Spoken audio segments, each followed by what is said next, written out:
Naxçıvan Muxtar Respublikasında Azərbaycan Respublikası Prezidentinin səlahiyyətli nümayəndəliyi, Azərbaycan Respublikasının Elm və Təhsil Nazirliyi, Naxçıvan Dövlət Universiteti və Qərbi Azərbaycan İcmasının birgə təşkilatçılığı ilə Ordubadda keçiriləcək Qərbi Azərbaycana qayıdış 3-cü festival konqresi ilə bağlı brifinq təşkil edilib.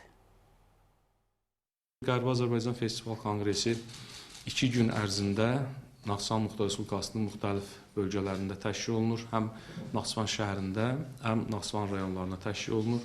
Birinci Qərbi Azərbaycan Festival Konqresi Naxçıvan şəhərində təşkil olunmuşdur. İkinci Qərbi Azərbaycan Festival Konqresi Zəngəzur Milli Parkında, Batabad yaylağında, Şahbuz rayonları arasında təşkil olunmuşdur. Eyni zamanda birinci günü Batabadda, ikinci günü isə Naxçıvan şəhərində davam eləmişdir. Bu il Qərbi Azərbaycan Festival Konqresi Ordubad rayonları ərazisində təşkil olunacaq və 2 gün ərzində həm konqres, həm festivalın rayonun mərkəzi hissəsində tarixi abidələrin açıq hava yaxınlığında, açıq havada keçirilməsi planlaşdırılır. Rektor qeyd edib ki, əvvəlki festival konqreslər müxtəlif formatlarda 17 mindən çox iştirakçısını əhatə edib. Bu il keçiriləcək tədbirdə isə daha çox iştirakçısının olacağı gözlənilir.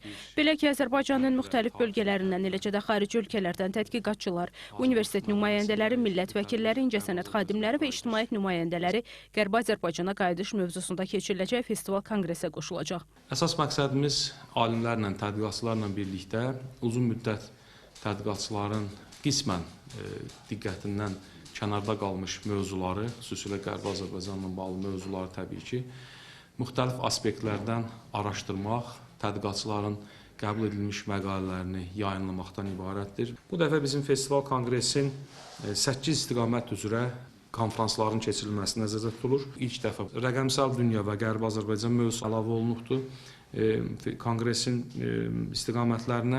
Burada da əvvəldən də qeyd elədiyim kimi rəqəmsal platformalarda tarixi yaddaşın qorunması, Qərbi Azərbaycan tarix abidələrinin 3D modelləşdirilməsi, rəqəmsal arxivlər və sənədlərin sistemləşdirilməsi, köhnə xəritələrin və toponimlərin rəqəmsal bazası, virtual muzey və interaktiv sərgilər, Qərbi Azərbaycana dair şifahi tarixi layihələrin rəqəmsal platformalarda toplanması kimi mövzular bu il bizim festivalın yeniliyi olacaq.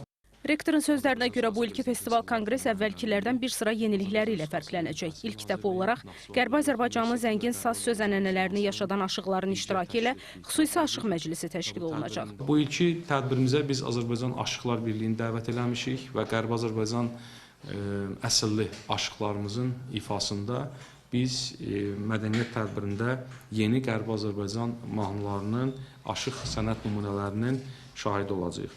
Daha bir yenilik isə virtual reallıq texnologiyası vasitəsilə iştirakçılar Qərbi Azərbaycanın tarixi yurd yerlərinə, yaşayış məntəqələrinə və mədəni abidələrinə virtual səyahət etmə imkanı əldə edəcəklər. İştirakçılar mənsub olduğu, anadan olduqları, yaşadıqları, oxuduqları kəndləri xəritə üzərindən viral gözlüklərlə virtual səyahət edə biləcəklər və bu bizim əsas məqsədimizdir ki, ən azından bu həm bir emosional, həm də eyni zamanda tarixi yaddaşımızın bərpası baxımından buna biz xüsusi fikir verəcəyik. Tədbir çərçivəsində elmi konferanslar, Qərbi Azərbaycana həsr olunmuş yeni nəşrlərin təqdimatı, bu əzəli yurd yerinin tarixi şəxsiyyətlərini əks etdirən heykəltaraşlıq və digər üslublarda sərgilər, folklor təqdimatları, milli mədəni proqramlar və müxtəlif istiqamətlər üzrə təqdimatlar keçiriləcək. Əsas məqsəd Qərbi Azərbaycanın tarixi həqiqətlərinin elmi əsaslarla araşdırılması, milli mədəni irsin qorunması və gələcək nəsillərə çatdırılmasıdır. Qərbi Azərbaycan Qayıdış Festival Konqresi öz ətrafında maraqlı bir platformanı qura biləcək.